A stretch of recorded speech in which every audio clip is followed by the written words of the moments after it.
Thanks for joining us on the AFL Europe podcast and another edition of the Irish Down Under series. James Brosnan and Mike Carrain, joined by a very special guest this week from the Adelaide Crows, Ailish Considine. Ailish, thank you so much for your time. No problem at all. Thanks for having me on. How's things been going for you? The Adelaide Crows are continuing to looks like they're going to be another really heavy part of participating in the finals this year. How's things been going from a personal perspective and also from the team as well? We go from a team perspective, I guess, first of all, which is quite positive at the moment where we sit on the ladder and stuff. I think we're currently sitting third. I could be wrong on that, but we've pretty much guaranteed ourselves a final spot after last weekend's win against Bulldogs. So that's obviously a positive in our camp. And obviously still not done yet. I have a tough game against Collingwood coming up this weekend at home in Norwood. So which again could give us the potential to move up the ladder a little bit more and potentially give us a week off if we finish in the top two. So still a lot to play for and still a big game to go out for, but it is nice to have that cushion knowing that we are into the final spot. After a few ups and downs, obviously against Melbourne and Freo, we didn't have our best games and best performances. But yeah, overall it's been a pretty decent season as a team. I guess individually, personally, it's been a little rocky at times. Obviously I've missed out on a few games due to concussion initially, and then just, hard to break back into a winning team and a team that has so much talent within the squad. So it's frustrating and disappointing not to be, playing week in, week out.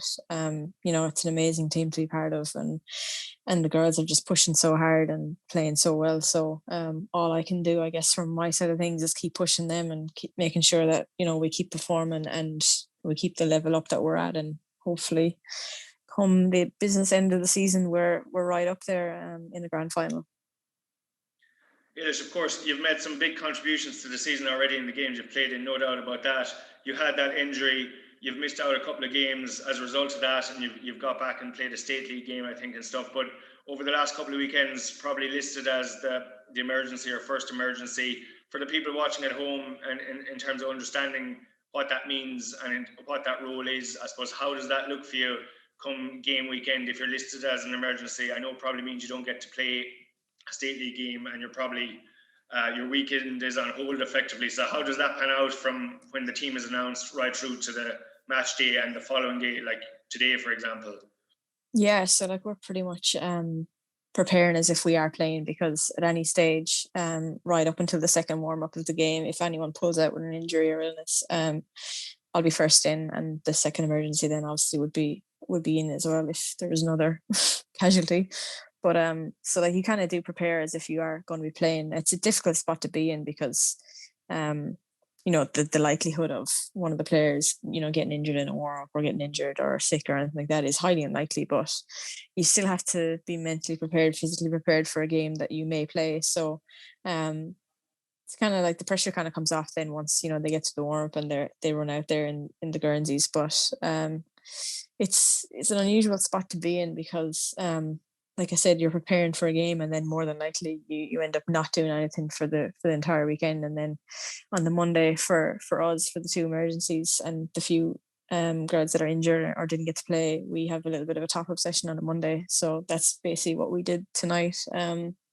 We did our own little session with three of us and clocked up a little bit of conditioning and then headed off with the rest of the girls with their recovery stuff. So can be quite a lonely place because, when there's only a few of you and the rest of the squad end up, doing the majority of the training themselves, you kind of end up being away from the squad a little bit because you can't really participate in, the stuff that happens. You can be in the first team meeting, and then after that, then you're kind of up in the stands watching on from the sidelines. So while it's, it's good to be that close to making it to the squad, you're right in the mix, it can be hard to be, you're so close but yet so far away in that kind of regards. Just going to take it back to the injury, concussion injury, probably a month or a little bit longer ago. The AFL's concussion protocol has been pretty well documented and how they've changed. I'm just conscious of if this was last year, would you have missed a game, or would you have been pretty much straight back in the week after, or is it the concussion protocols as they've been really well received for the most part? Have they played a part of you sort of missing an extra period of time? Yeah. Personally, I reckon I would have pushed to be back for the first week because my symptoms had pretty much stopped the Thursday after it happened. So it happened on Sunday, and come Thursday, I was symptom free and felt pretty much okay physically and that side of things. But I guess there is a lot of research done behind concussion and the seriousness, that it brings further on in life. And the more you get, obviously, the more at risk you are. And because it was probably my first one, I probably recovered pretty quickly.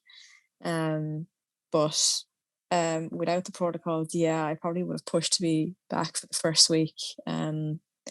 But for, I guess, my own physical health, it was probably best that I didn't, because it probably would have been a little bit too soon with the severity of the concussion that I did have. And then it kept me very, very tight for the next game, because day 12 fell on the Friday night and I wasn't allowed to do full contact until Friday night for the second game. And it was just, we didn't do much of a session on the Friday night because it's obviously leading into the game at the weekend. So didn't really give me much chance to, show that I was ready to play and, be ready for the actual physicality of the game. So I understand why it's there, the protocol. But it can be quite frustrating when you're caught up in 12 days, especially when, you start to feel fine pretty quickly after the event. And Ailish, we've been following, obviously you've got a diary here at home with RT, and we've been following that every week and stuff, and you spoke a bit on that about the incident itself. Just for the listeners, can you give us a brief outline of the tackle? Do you remember much about it? It looked pretty severe on the highlights and stuff like that. Can you talk us through the actual game and the incident itself and the aftermath? Yeah, so I literally was just on the field, just came in off the interchange, and we were attacking up the ground. And I remember Ash giving me the hand pass, and that's pretty much the last memory I have until the end of the fourth quarter. So it happened very early in the third, and don't remember a single thing. Don't remember walking off the pitch. Don't remember the tackle itself. And for, I think, a period of about 45 minutes, I think we tied it down to, I have no idea what I did, what I said, anything like that, but I was awake. I was there in person. I was sitting on the bench. I don't even remember getting checked by the doctor. Someone asked me, did I have the concussion test done by the doctor? And I was like, no, I don't. And they were like, you did. The doctor brought you into the change room and you had the test. And I was like, all right, I don't remember that. But apparently I asked some of the coaches, and I was like, what was I saying during like that time that I was just there? And they were like, all you were saying is you wanted to go back on. That's all I kept saying. So there's a blank about 45 minutes where I don't think I'll ever get back. And I slowly started to piece together my whereabouts, because once I kind of came back to like realizing that I'm back in the living, I had no idea where I was. I didn't know I was in Sydney. I was trying to figure out where I was based on the sponsors around the Oval, and I figured out that I was in Sydney. Didn't remember how I got there. Didn't know what I did that day. And it was kind of on the bus journey to the airport that I kind of started piecing things, the morning of that day, and everything kind of started to come back a little bit, but that gap never came back from the incident until the end of the fourth quarter. It's pretty scary stuff at times. I'll take you back to some playing questions. This weekend, the girls take on Collingwood. Hopefully you'll be there and all things going well. But if you're sort of selected as that first emergency, is it something that sort of you'd rather sort of stay back in Adelaide and play a state game and push your case for a recall into the team? Or do you want to be that, the slight opportunity that you might play? It's a difficult situation, and I've been in it before, and it's where do you want to sort of, I guess, where do you want to be over the next couple of weeks to try and make sure that you're deep into the finals push for the Crows? Yeah, it's a hard one to choose, because like if you're kind of just only missing a week or so, like you don't mind being an emergency, but if it ends up in that I'm emergency again this weekend, that'll be 3 weeks in a row without a game of footy, which isn't ideal going into finals either, because it means I haven't played a game in 3 weeks. I won't be as match sharp as some of the other girls that have been playing. So I think that's probably the best way to weigh it up, is how many weeks I haven't played a game for. So I don't know. I don't know how the team is going to be picked this week either. I think injury-wise, we pulled up pretty okay from the game. So whether or not there'll be any changes either, I don't know. It's a really tough one to call, because I obviously I'd love to be playing games week in, week out, but it's obviously, it's great to be in the mix that I'm emergency, so I'm next one in if anything did happen. But yeah, it's a really tough one. I would like to get another game at least under my belt, just to kind of, I guess, put on the pressure a little bit to play a bit more game time and prove my case, I guess, a little bit more. But yeah, I don't know to be honest. Yeah, well, hopefully we get to see you back in action soon, Ailish. But this is your third season now at the Crows, obviously, and we'll touch back on it a bit further on. Like, the story of how you got there initially was incredible. The Premiership, the Grand Final, incredible. But just in the day-to-day, your third season now, I know your position has moved around a bit and stuff like that at various times, but would you say that you're settling more into the sport and into the structures and into the game, and you're more relaxed in terms of and comfortable with the sport as the seasons have progressed, albeit that your position does tend to change around a bit and you're not really settled on any particular role as such? But yeah, I think so. I think just a general understanding of the game is coming a bit better. Obviously our structures and stuff change from year to year, and slightly, different tactics again, who we're playing and all that kind of thing. But in general, I think I'm just having more exposure to the game, even just watching the men's games, even over lockdown back home. Everything that I've done has helped to make things a little bit easier to understand how it's played, because it is very different to how Gaelic football is played. So that was obviously a big adjustment, but definitely a lot more comfortable. I know I don't need to worry about skills or that kind of thing, because I know I've just done so much work on that side of things. So it's literally just my main concentration is just the gameplay, getting to the right spots. But it is starting to come a little bit easier, and I am starting to feel more comfortable with getting into the right spots and doing the right things. But still a work in progress. But definitely on the upward curve in terms of feeling more comfortable out in the oval.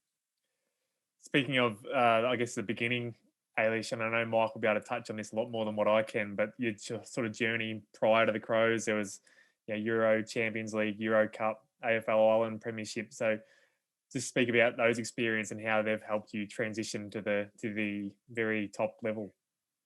Yeah, obviously the first exposure to the oval ball and to the game itself, and I immensely enjoyed it.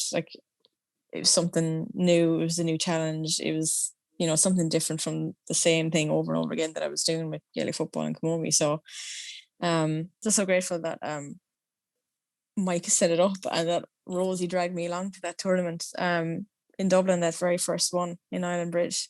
So literally we just all fell in love with the game straight away and just wanted to keep playing it, and it just progressed so much from there. I think, and then getting to play in the European Cups and getting to represent Ireland, it was obviously a privilege, because I didn't think I'd ever get the opportunity to represent Ireland and put on the green jersey. So it was pretty special to do all that. And obviously we ended up being pretty good as a team with West Clare Waves and even the Irish Banshees. So getting the taste of winning was also a very nice feeling, because I hadn't had too much success with Gaelic football the last couple of years. So yeah, it was it really set me up. It gave me the basic understanding of the game, which I had no idea of, and it gave me the basics of just learning how to kick the ball and just play around with it a bit more. So it definitely set me up big time when I did head out to Melbourne on the trials and eventually got picked up by Crows. Ailish, yeah, of course, it's a great story. And when you did head out to Melbourne that time, and it definitely stood you having that bit of exposure to the game, and you could see that when you kind of hit the ground running a little bit with the skills ahead of some of the other girls and stuff. And that's critically important. We're kind of continuously explaining that to any of the new girls here that are interested in having a go or trying out for AFLW, is to look, first of all, get out, start having a kick, start getting a little bit familiar with the game, even in the smaller format here at home in AFL Ireland Women's. But obviously that initial trip to Melbourne and getting signed up by the Crows, what an experience. It was a bit of a whirlwind week. I was obviously honoured to be there with yourself and the other girls at the time. But could you quickly, I know you've told this story 1,000 times before probably, but it's definitely never going to get old. Could you quickly summarise how it moved from getting that initial interest from Adelaide, those initial meetings, to you and me getting up at 4 o'clock in the morning to go on a plane to Adelaide to sign a contract? It's the stuff of fairy tales, but give us your own view on that experience. Yeah, it was crazy because I got even with you, I was I didn't expect to get signed at all. That was my last intention. I was literally going out to Australia just to see Melbourne and tick it off the list. That was the reason for going out to the trials. So it was completely unexpected. And with the caliber of girls that were there, it just was crazy to think that I would have been selected. And just been, even Adelaide showing interest in 5 of us, and me being one of them was even just that made my day. That was enough for me. But when Phil, I that meeting with Phil when I was the first one in that interview, and you were with me. Thank God you were with me, because I honestly would have the whole thing would have gone over my head. It already did, but it would have been even more so. But yeah, when he pulled out the Guernsey out of the bag and said, how do you think that would look on you? I was just blown away. I couldn't even believe that he was actually offering me something there and then, himself and Kat sitting across the table from me. So it was just I was just disbelief the entire time. And they offered me the contract, and we had to try and keep it quiet because the other 4 girls had to get interviewed as well by Adelaide. So even just all that, trying to hide the excitement was very hard. But eventually then I signed the contract the following day, and then we headed off to Adelaide to get a tour of the club. And I remember seeing that wall with all the names of the players and saying that I want to get on that wall someday, and just looking around the facilities, and I was like, this can't be real, that I'm actually going to be here, and this is going to be life for the next couple of years, well, next couple of months at the time anyway, and then next couple of years obviously. So just an absolutely incredible experience. The thoughts have just been flown out to Adelaide for a couple of hours just to take a few pictures and get a tour of the place, and then fly back to Melbourne. It's just absolutely crazy to think of. And every time I think about it, it puts a smile on my face, because it's just one of those stories that, it's hard to believe that it happened. Well, it did happen, and it gets better, I guess. You were part of the first Irish AFLW Premiership player, and it probably was not the first time, I shouldn't say that, but when you saw a capacity Adelaide Oval crowd for that grand final, it was like, okay, this is big business now. This is seriously here to stay. So when you look back and you're part of that moment in AFLW history, and also part of Adelaide history as well, how do you remember that?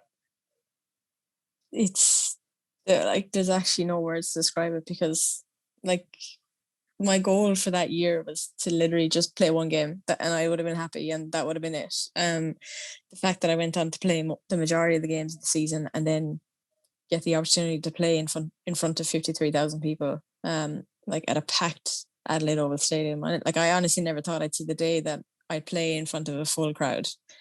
So that itself was a special day, especially, as a female athlete and that kind of thing. So, and then seeing the Irish flag in the middle of Adelaide Oval when I looked up to the stands, knowing that my family were there, and then actually winning a premiership with Adelaide, it was just, it actually is the stuff of dreams. It's something I would have never envisaged when I went out initially. Not a hope in hell. I never thought that we'd go all the way and that I'd be part of it. So it's an incredibly special moment, and something that I hope to never forget, because it's one of those things that is just it's hard to top that experience. So yeah, extremely privileged to have been part of that with such a great team and such a great coaching staff as well. So extremely privileged. It was absolutely amazing, Ailish, and I suppose hugely significant. Forevermore, you'll be the first Irish player to win an AFLW Premiership. More and more people are seeing the games here at home now. We'll touch on that again in a few minutes, and the significance of what you've achieved will become even more known to people as they understand the game more and stuff. But of course, I know yourself and the family well there from at home in West Clare, and you mentioned Keith and Emer flying out for the grand final. That was absolutely fantastic. We were down there recently with the Australian ambassador, and Kay has a plaque or a clock, I think it says I went to Australia for the weekend, and that pretty much sums up the madness of it all. But for the family to jump on a plane, fly out for literally 72 hours and back home again to see the grand final, that was, I'm sure, a huge honour for you to have them there to be part of the occasion. Yeah, it was unbelievable, and I always remember like even having a joke with Mum saying that if we get to the grand final, you have to come out, and I think she honestly agreed to it, not thinking that first of all, that we'd get to one, and secondly, that I'd be part of it. And then it actually happened. And I think part of her was like, oh my God, I can't believe this actually happened, and I agreed to this. But I think the other side of her was like, I can't miss this. And I think she knew that deep down, that if the opportunity came, that she couldn't, and she would have never lived with herself if she did miss it, because, it was such a special day. And obviously I knew Keith and Mum were coming, but Emer was the surprise package on the Friday night when I went to the airport to collect them. Obviously I didn't know she was going to be there, so having all three of them there, it was just perfect. The day was perfect. It could not have been any better in my eyes. Well, fingers crossed we get a second one in just a few weeks' time, and you can do it all over again. What's your sort of, I guess, plans to, break into the team over the next couple of weeks? And what's, I guess, the coach's message, if things fall into place and you do get back in, what's your sort of main sort of focus in once you're back in the team? Yeah, I guess just for the next, I suppose, days you'd put it on, because that's where we're at this stage, because the season is coming pretty quickly to the business end.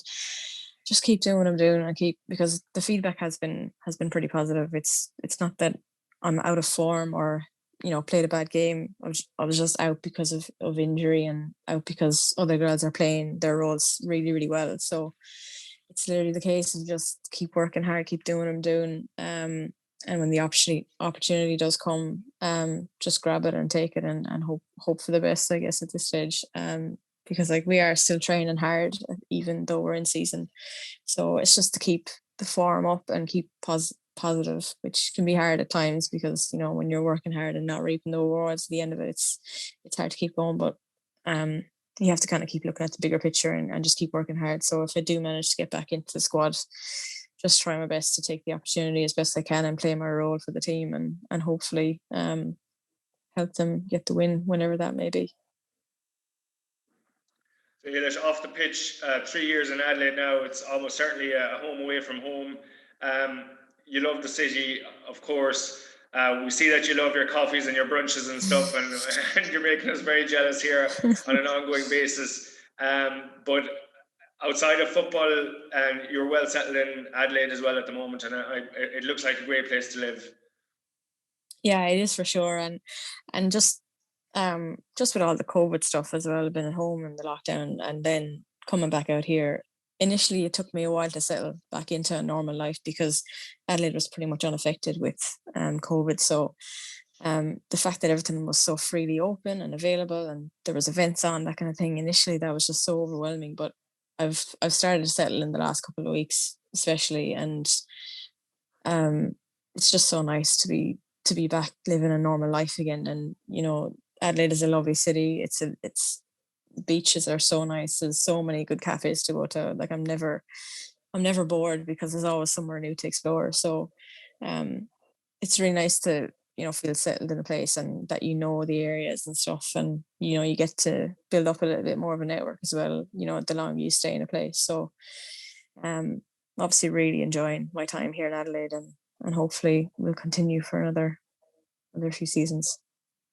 We spoke to Orla O'Dwyer about being the one out Irish person in the two Queensland teams, and there's all the girls in Perth and the girls in Melbourne and a couple in Sydney. How's it been being the only Irish? Are you hitting up the Crows for another Irish friend to come out, or are you pretty happy being the one and only?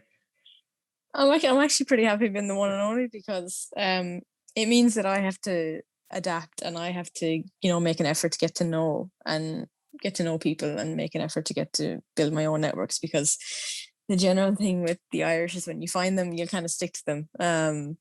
And there isn't that much of a population of Irish in Adelaide. So it's actually made me make friends and, extend my networks a bit more, which is a good thing for me. And it's nice to see the different cultures of Adelaide and Australia and, be in that side of things. So while it would be nice to have a few more Irish accents around the place, I think for me, it's good that it has made me branch out a bit more and get to know the girls a bit more too. Of course, just to follow up on that, Ailish, we were fortunate to get a lot of great skill sessions in with yourself and some of the girls down in UL due to delayed departures with COVID and all that. And we did a lot of sessions with yourself and Breed and Cora and Orla and Ash and all the girls. From the people watching in, when there's a couple of Irish on opposing teams, do you guys get any time to even have a coffee afterwards, say hello? Are teams flying in, flying out? Are you just ships passing in the wind kind of thing? Or do you try to catch up with the girls briefly, even just for a hello after you've played them when the game is done and dusted? It's kind of ended up like ships passing, to be honest, especially with COVID, because once we travel, we're not really supposed to leave too far, because like how we got caught in Perth with that case and ended up in a quarantine because we were out and about and because we couldn't pin exactly our locations, we got caught for having to do a quarantine once we returned to Adelaide. So things have become a little bit stricter in terms of our free time once we actually do arrive somewhere. So we don't get the opportunity that we have had to catch up with players and catch up with the girls. So the only time we really get to see them is after the game and shaking the hands and giving the hugs and that kind of thing. That's pretty much the only opportunity I've got to see them and that kind of thing. So it's hard because you'd like to catch up for a coffee with a few of the girls, but that's just the nature of where it's at with COVID and stuff. But hopefully, because I reckon I'll be playing against a few more Irish girls in the next couple of weeks in finals and stuff after the Collingwood game as well. So hopefully we'll get to catch up a little bit more over the next coming weeks. Fingers crossed. And last one from me, it must be just like that time of year, it must be just so exciting to have finals just around the corner. Yeah, like you could just feel the relief after the Bulldogs game, because obviously if we had won the Melbourne game, we would have had that guarantee a week earlier. But just the relief and excitement in the changing rooms after the game was huge, because we just knew we had got over the line, and regardless of what happens next weekend, we've got that cushion that we know we're in finals. So it's obviously really exciting after a disappointing season last year, to be back in the mix again. So hopefully we can keep up our form and keep playing well and actually make it to the final rounds again this year. Well, from everyone watching here at home, Ailish, obviously there's huge interest. Lots of Irish girls potentially in the final six now, which is brilliant. We're seeing the games here on TG Car, a couple of games a weekend and a highlight show. There's a huge buzz around that. Obviously, we hope to see you back on the Oval, and there's a Premiership ring and a Premiership medal proudly sitting in Kays Hall there in West Clare. We really hope you have another one to bring back to you this summer. And thanks a mil for taking the time to have a chat with us. We're looking forward to supporting you across the next few weeks, and best of luck for the rest of the season. Thanks a mil, Mike. Hopefully we can get to the business end.